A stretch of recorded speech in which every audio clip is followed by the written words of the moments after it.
4 puti беше закон во собрание, не уроди плодом, така што еве спремамо 5 пат. Затоа се предупредување до влада да седнемо, да разговарамо. По 58 пат е пратено барање за отварање на социјален диалог.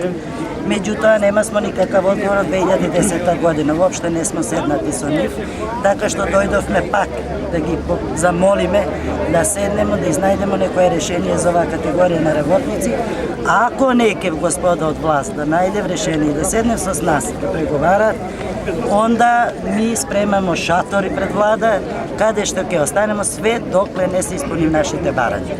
Значи чврсто стоимо на став, назад нема.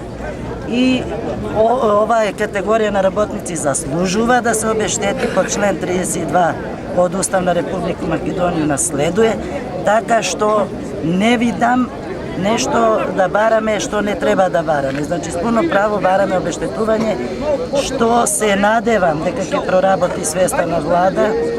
Увек сам оптимист, тука и поваѓам, ако нема плод, разговори, преговори, договарања со влада или некое решение да изнајдем за оваа категорија на работници, значи ќе бидеме приморани да останеме под шатори овде све докле не нам се исполни барање. Нема да мрднеме од тука од шатори. Задни пат смо седнати со премиера 2010 година, каде што бемо подценати како нација, значи, не рачунаше ни у народ, него беше нам кажано дека не сме народске пари од буџет да троши на нас.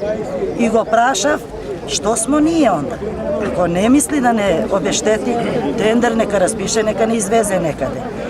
Или нека го реши прашање, зашто ми не се откажуваме, едно.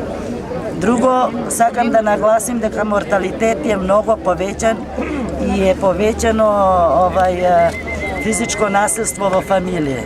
Зашто они као наводно се борив да нема. Меѓутоа, од 30% во стечени работници, веќе на 47% има накачено, значи, морталитет, така што загрижувајќи повеќе, секој ден нам умирав луѓе. Можу да ви кажу дека во Куманово за месец дана 12 стечајци е веќе умрено.